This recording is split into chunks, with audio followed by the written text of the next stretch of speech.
Hello friends, welcome back to my Saanvi fashion YouTube channel. Paithani sari ही सर्व महिलांची आवडती साडी. महाराष्ट्रीयन लोक पैठणी साडीमध्ये खूप मस्त दिसतं. महाराष्ट्राची महाराणी, साड्यांची महाराणी म्हणून पैठणी साडीला ओळखलं जातं.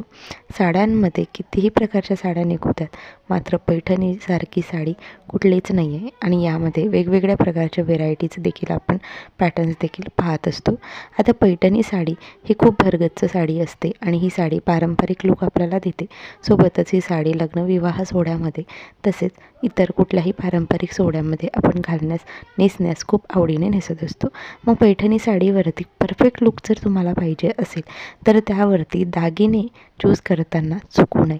पैठणी साडीवरती कसे दागिने घालावेत, पैठणी साडीवरती हेअरस्टाईल कशी करावी, पैठणी साडी घातल्यानंतर आपल्याला त्यावरती ब्लाऊज कसं स्टिच करावं आणि कुठली स्टाईल वापरावी हेच आज या व्हिडिओमध्ये मी तुम्हाला दाखवणार आहे. त्याकरिता व्हिडिओ स्किप न करता शेवटपर्यंत पहा.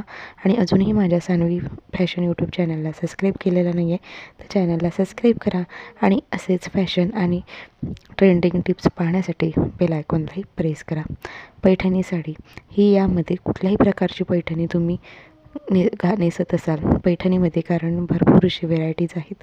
आता तुम्ही कुठलीही पैठणी नेसा, मात्र त्यावरती पारंपरिक लूक जर पाहिजे असेल तर हेअरस्टाईल ही कशी करावी. हेअरस्टाईल करत असताना यावरती पारंपरिक लूक एकाच हेअरस्टाईलनं आपल्याला मिळतं, तो म्हणजे आंबाडा. आंबाडा आपण पाडावा. आंबाड्यामध्ये वेगवेगळे प्रकारच असतात, ज्यामध्ये तुमचे केस पातळ असेल तर फ्लफी टाईप आंबाडा तुम्हाला पैठणी साडीवरती खूप उठून दिसेल आणि सगळ्यांचं आकर्षक तुम्ही स्वतःकडे ओढून घेऊ शकता. तसेच यामध्ये साधा आंबाडा देखील तुम्ही ट्राय करू शकता. हेअरस्टाईलमध्ये पारंपरिक लूक पाहिजे असेल पैठणी साडीवरती तर सहज जास्तीत जास्त करून आपण आंबाडा हा ट्राय करायला पाहिजे. आता आंबाड्यावरती गजरा हा नक्कीच लावावा, तेव्हाच कुठे पारंपरिक लूक मिळतं. पैठणी साडी नेसल्यानंतर यावरती नथ मात्र नक्कीच घ्यावी.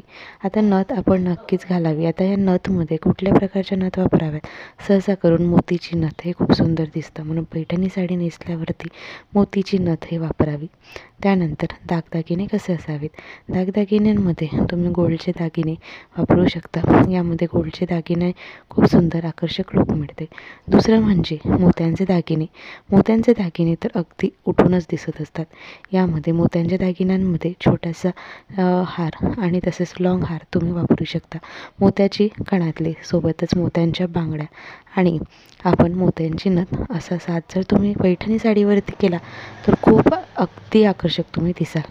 तुम्हाला मोत्यांचे आवडत नाही, तुम्हाला जास्त हेवी दागिने घालायला आवडत नाही तर अगदी छोटासा चोकर्स तुम्ही वापरू शकता. फक्त एक चोकर वापरून देखील तुम्ही खूप सुंदर यामध्ये दिसू शकता. कारण पैठणी साडी ही भरीव असते, त्यामुळे या साडीवरती सिम्पल लूक अगदी उठून दिसते.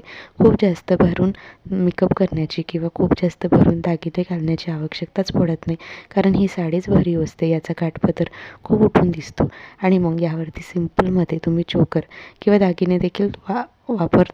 तुम्हाला आवडते तर यामध्ये सिंपलचे दागिने नक्कीच वापरावे. तर अशा प्रकारचे दागिने आणि सोबत ब्लाऊज डिझाईन्स कशा असाव्यात. ब्लाऊजमध्ये आपण जो स्लीव्ज घेतो आहे तर स्लीव स्टिच करताना तो लॉंग स्लीव्जच निवडा. पैठणी साडीवरती लॉंग स्लीव्ज हे खूप छान दिसतं. आपण शॉर्ट स्लीव्जपेक्षा लॉंग स्लीव्ज हे उठून दिसतात. तसेच पैठणी साडीवरती तुम्ही वेगवेगळ्या डिझाईनचे देखील ब्लाऊज यूज करू शकता. यामध्ये बॅक डिझाईन जे आहे, तुम्ही डीप नेक गळा तुम्हाला खूप छान दिसतो. यामध्ये लटकन लावलेले डिझाईन्सचे गळे खूप सुंदर दिसतात, कारण ज्यावेळेस आंबाडा पाडतो त्यावेळेस ही डिझाईन खूप सुंदर दिसते. त्यानंतर ब्लाऊज स्टिच करत असताना आता वेगवेगळे डिझाईन्स अवेलेबल आहेत, ज्यामध्ये काही वर्क केलेले देखील डिझाईन्स मिळतात. तर तुम्ही यामध्ये पारंपरिक वर्क देखील करू शकतात. तर ब्लाऊज स्टिच करताना अशा पद्धतीचे ब्लाऊज स्टिच करा, जेणेकरून तुमच्या पैठणी साडीवरचं लूक अगदी परफेक्ट दिसेल. तर अशा पद्धतीने तुम्ही पैठणी साडीवरती दागिने, ब्लाऊज आणि यावरती कुठल्या प्रकारच्या हेअरस्टाईल करायला पाहिजे हे संपूर्ण माहिती या व्हिडिओत तुम्हाला सांगितलं आहे. व्हिडिओ आवडल्यास लाईक, शेअर